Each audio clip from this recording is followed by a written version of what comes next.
gypsy moon, I wandered near and far, looking for the mystery beneath the northern star, looking for the pot of gold at the rainbow's end, hoping that I find it soon beneath the gypsy moon. Hi, welcome to be my guest. Today I have Tori Buerschaper.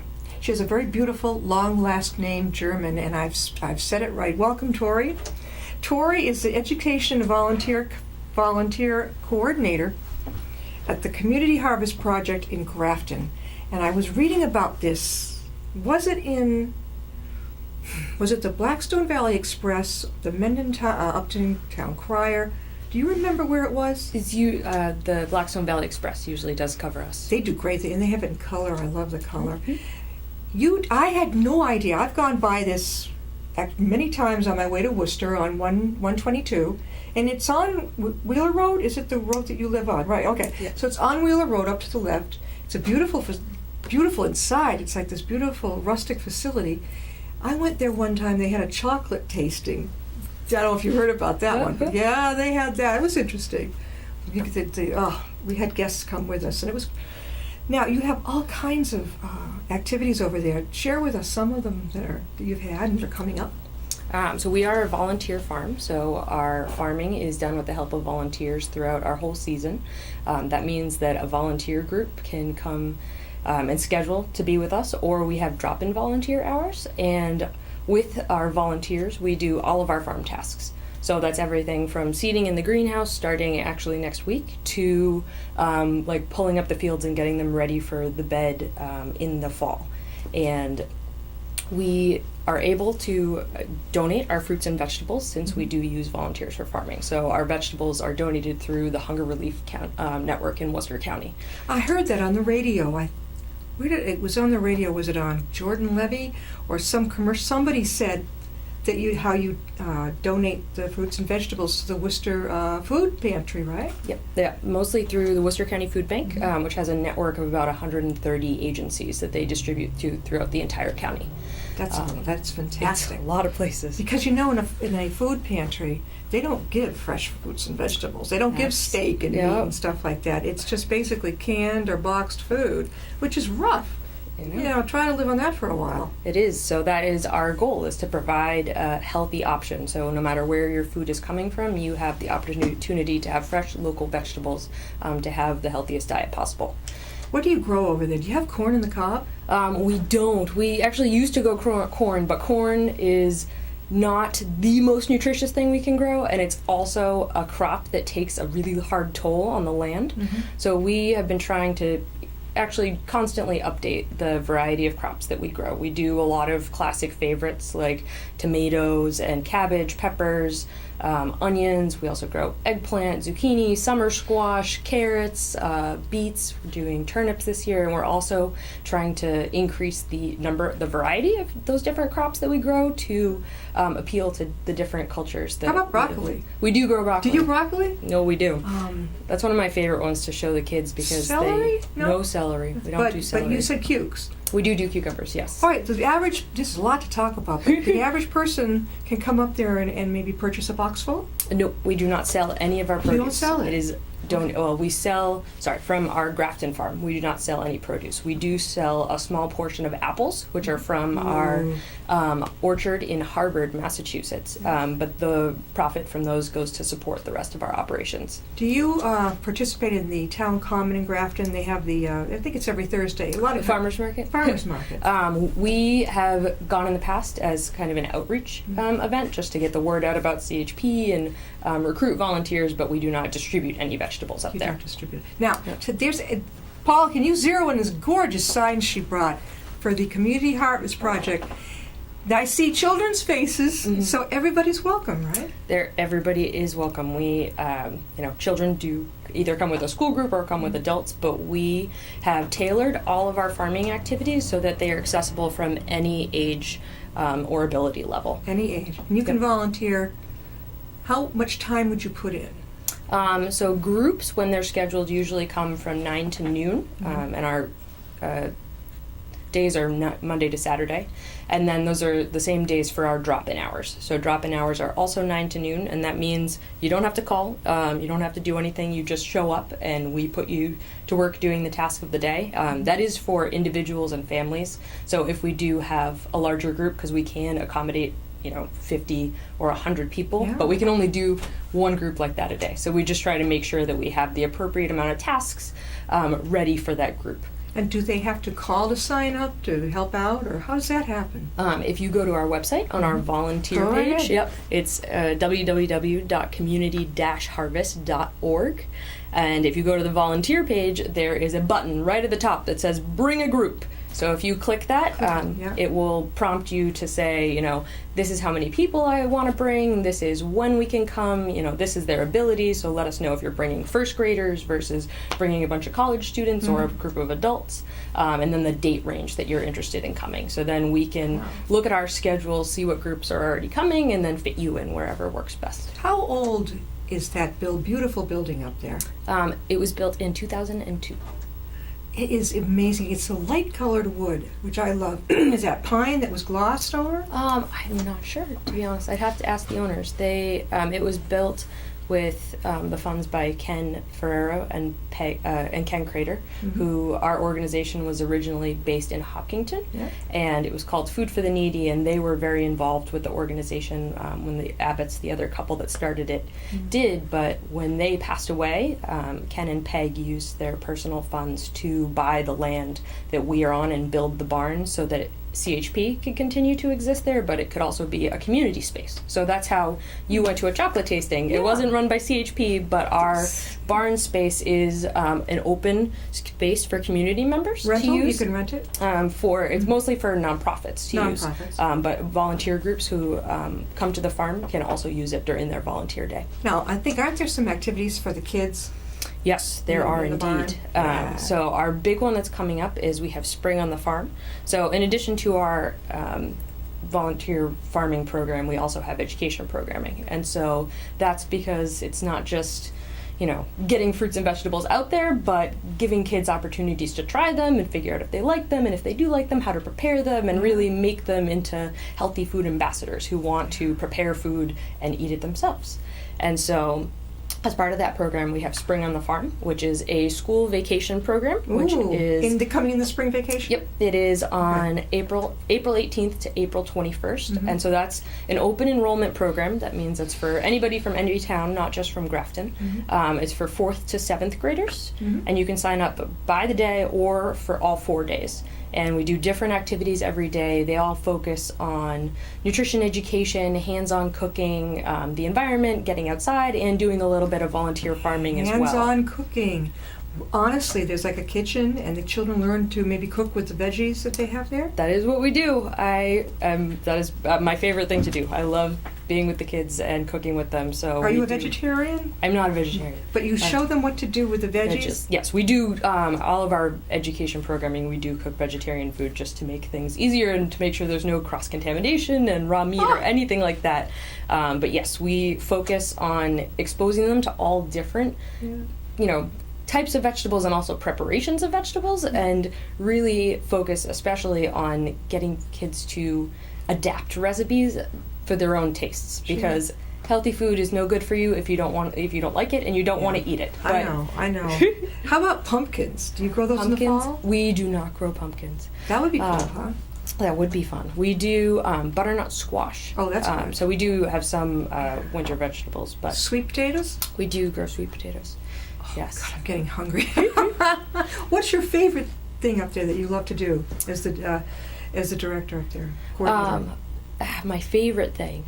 So in the summer we do kind of dual programming, where often there will be a volunteer group that will come and work with us in the morning in the fields, and then in the afternoon we might do a cooking activity. So I love that kind of connection between, okay, this is how our food grows, this is how we prepare it, and then this is what you do with it once you get home, and find a way to like it and get it into your diet. How do parents go about signing up their children for this spring one coming up, and then in the summer? We're not, so The spring one, if you go to our website again, which is www.community-harvest.org /education. So our education page has our different signups for our past our winter on the farm program and our now spring on the farm program. So there's a button right in that section that says sign up. Yeah. Okay. And then the other program would fit under our Sprouting Minds program. Sprouting Minds. That's appropriate. I thought so. And so that would be just an email to me. And that's Tori at community-harvest.org to say, hey, I'd love to bring a group. We have this many kids. Like, we'd love to volunteer. We'd love to do a cooking activity, and then I would take it from there. We are talking with Tori Buerschaper. I said it right again. Mm-hmm. She is the Education and Volunteer Coordinator over at the Community Harvest Project in Grafton. And what got you interested in this? That's a great question. I actually have a marketing degree, and I had been working at a marketing firm, but I had always cooked at home. My mom started cooking with me at a very young age, and I had always been interested in nutrition, and I started spending a lot of time out of work assisting at cooking classes. I was volunteering at a community garden, and just was more and more interested in learning how to grow food, but also eat healthfully and talk to other people about it. So I became an AmeriCorps Vista, so I was a volunteer in service. AmeriCorps, you were in that. I was in AmeriCorps at Community Harvest Project. In Grafton? Mm-hmm. So you started out as a kid, right, over there? No, so AmeriCorps is usually after you graduate college. College, okay. And so I had been in the workforce for a little while, but was looking to change my career. So I started as the education coordinator and was a Vista for 2 years before I was hired as a full-time employee. Right there in Grafton. Mm-hmm. So that's a full-time, it's not voluntary, that's a full-time job you've got going here. It is, And is it up to you to think up and carry through the activities that are going to happen? That is my job, and it's great. Is there anything really this summer that's really fun in your own mind that's unusual or new over there? That's unusual or new. So we are doing a bigger test garden this year to really try different fruits and vegetables that might appeal to different cultural groups within Worcester. So that's something we haven't done really in this way before.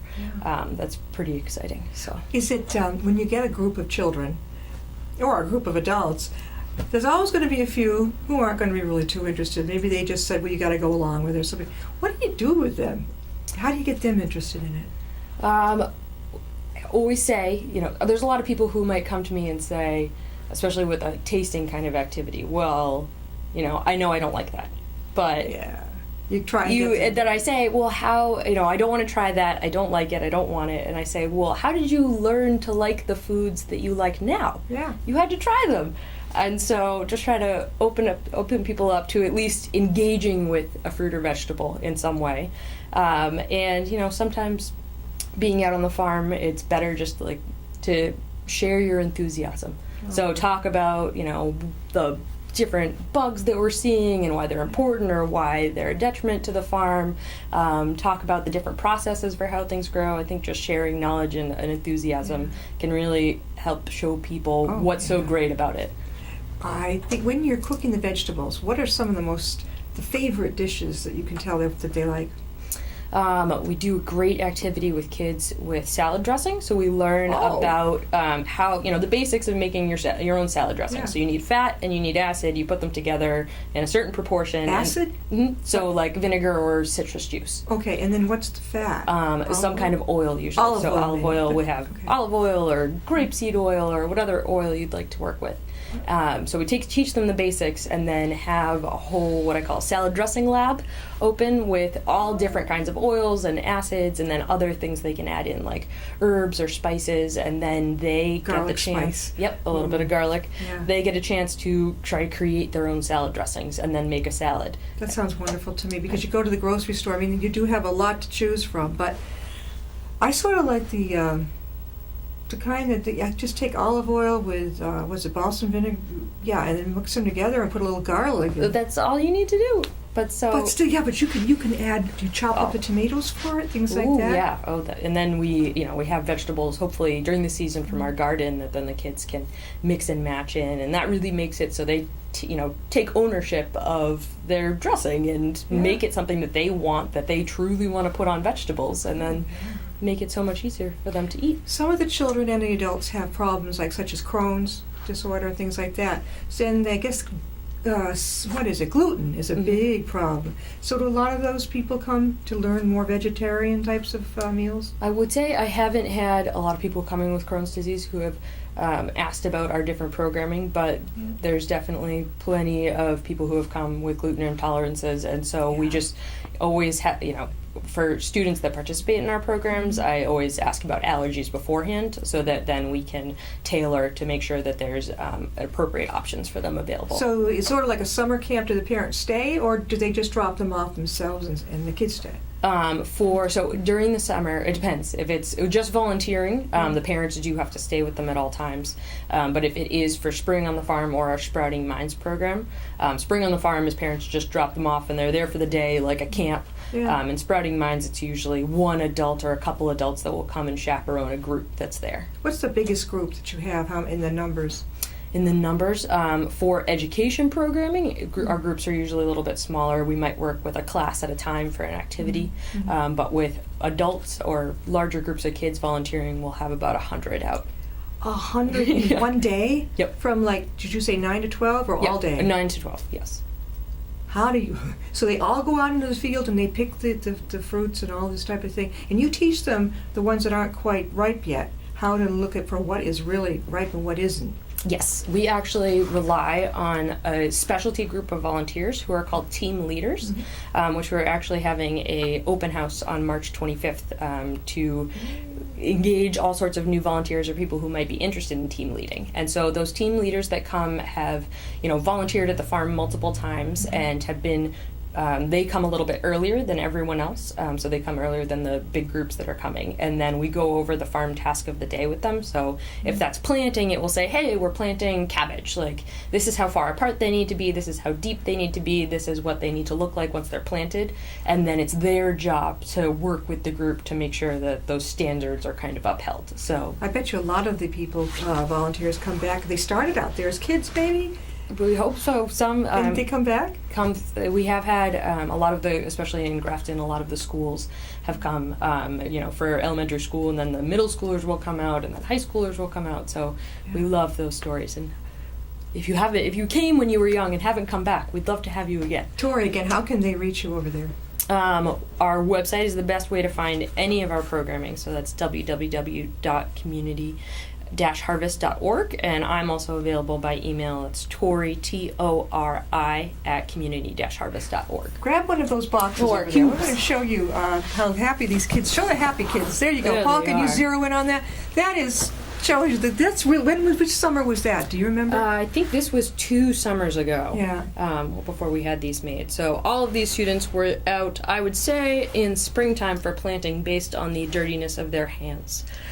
Do some of them come in from the city in Worcester? We do get some groups that come from Worcester. They come from Worcester. Yep, we are open. We've had people from all over the country come from one way or another. I mean, mostly in our local area, but yeah, it's a whole new world for the kids in the city. They get to come out and see, actually, instead of just seeing the groceries in the supermarket, they get to hold them and put them into the ground and all this and that. Oh, absolutely. Is there any part of it that's extremely stressful for you? Stressful. There's 2 elements that are kind of always up in the air. I mean, farming is just a volatile activity no matter what. You're really dependent on the weather. And then just working with volunteers, there's people who are coming in every day who are new and, haven't done this before. But that's also what makes it great, is that we can make it accessible to everybody. So, when there are weather issues, that's really our priority, to keep everybody as safe as possible. So sometimes we do have to work around that or potentially cancel things in the summer, because you can't have a bunch of volunteers out in a field when there's a thunderstorm. So and if the kids are there for activities, do you put them in the big barn? We usually, it depends on the activities, but we often use multiple spaces in the barn. So we might do a planting activity in the bottom of the barn, and then a cooking activity in the great room, which is kind of our event space. Oh, that's big. That's where I was, in that yes. big great room. What's that? Going right out of my head. A lot of the people that would have activities there that aren't related necessarily, is it pretty, as long as they're nonprofit, they can connect with you and maybe set it up?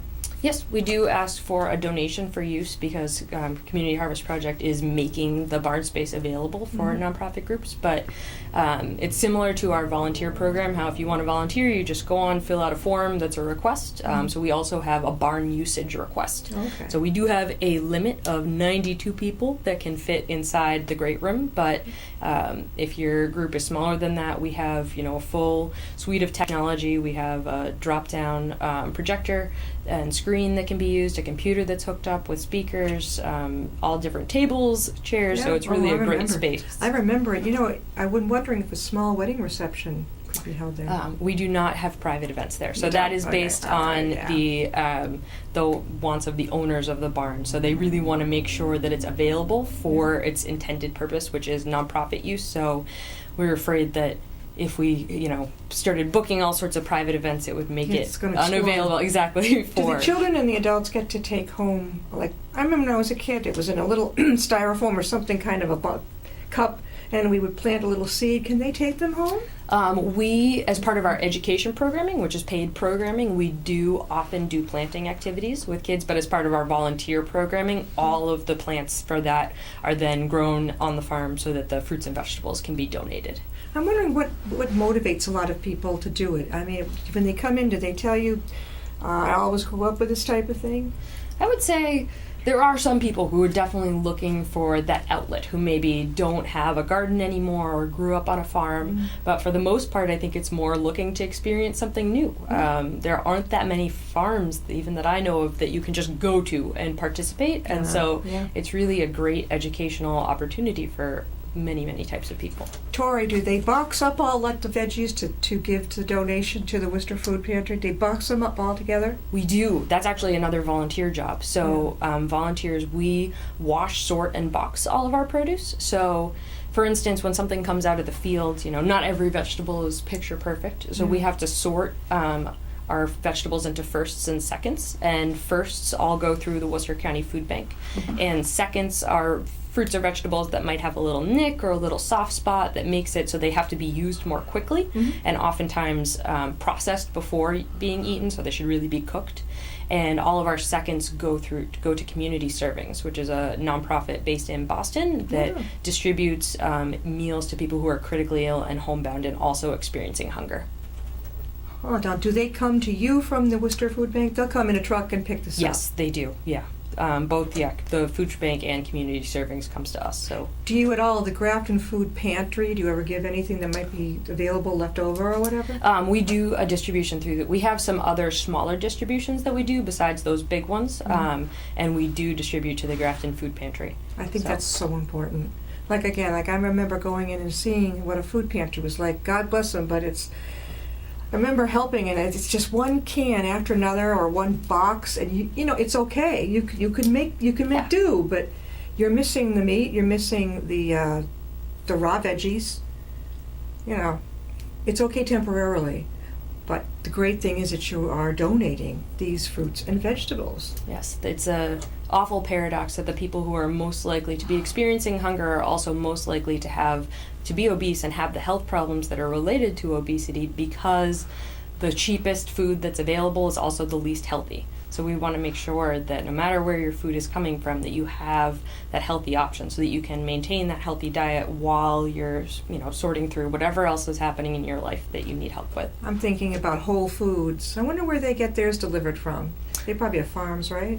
I know that they have they do have some of their fruits and vegetables from a local buying program, but I think the majority of their stuff comes from bigger farms that might be out in California. Boy, I can see, I don't know, I can just picture it at that barn. I can just picture a store, like a stand, so where people could actually in this area know that they would go right there and get the fresh vegetables. There are a few like that around us. Yeah. If anyone's ever been to Norse's farm in Westboro, or Heard of it. Potter Hill Farm right in Grafton. Yeah. So there's other options besides us. So they do, and then of course there's that farmer's market on Thursdays.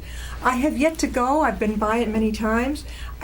Is it affordable? Most people think it's The okay? farmers market? Oh, yeah. I'll admit, I was on the committee of the farmers market last year. So it is a great market that has a mix of fruits and vegetables, and then also other value-added products like Simple Bread is there every week with Simple bread? fresh baked bread. Okay. There's a variety of farms, usually Fatima's. I know Falcons, the Yeah. white and sweet, yeah. Fatima's and Potter Hill are also there. Then there's also a mix of different protein vendors. So you can get eggs. You can often get either turkey or chicken. And then there's some like a Longfield Flower Farm is usually there with some beautiful, beautiful local grown flowers. And we have in the past had a variety of other kind of vendors that had handmade products. How do they keep the meat, though, cold? It's all frozen. Oh, okay. So yes, All right. frozen and in coolers. So, yeah, all right. Okay. I didn't know this. I mean, a lot of people It's a going by great spot.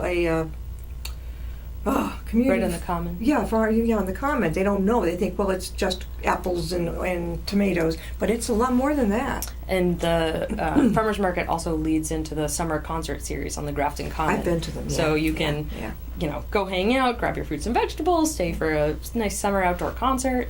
And grab your place, because believe me, it gets crowded at those It concerts. does. I remember when it used to be the Worcester Symphony, Ooh. and then it changed over to I think it was like not the Marine Corps, but I don't know what it's some military band. I'm not too sure which. I'm not sure. Before we close, Tori, one more time, how can they Yes. get a hold of you over there? They can get a hold of me at Tori, Tori, at community-harvest.org. We are having a volunteer open house at our farm on March 25th from 11 a.m. to 3 p.m. And that's for any volunteers that, or, someone who might be interested in becoming either just a volunteer or a volunteer team leader to come see what the space is like, learn about our programming, talk to our current team leaders. So for that, we have info sessions that are on the hour and on the half hour. So then you can just come right in whenever works in your day and learn more about us. Will you be there for them to meet? I will not be there that day, Okay. but our volunteer manager, Wayne McAuliffe, will be there with a whole army full of team leaders. Oh, and they're going to explain how it works. Yep, exactly. How you get involved, what it's like to volunteer, what it's like to be a team leader, what that process is like. We also have our educational program, Spring on the Farm, and I actually did not mention up until now, but we are also looking for summer interns. Ooh. So if you are a college student or perhaps a high school student looking for an outdoor experience over the summer, learning about the ins and outs of a farm, but also leading groups, we have a pretty comprehensive program where we don't just work on our farm, but we also visit other local area nonprofits and other farms so that students can get a really good grasp at what the Hunger Relief Network is like around us. This is wonderful. Thank you so much. From the Community Harvest Project in Grafton, we've had Tori Buerschaper on. And Tori, this is great. Like I said before, I had no idea that so much was going on up there until I read the article, and I said, we've got to get you on. Thank you so much for being on, my guest. Thank you so much for having me. We'll see you next time. Shooting star, heading out toward a dream. Tomorrow's even closer than it seems.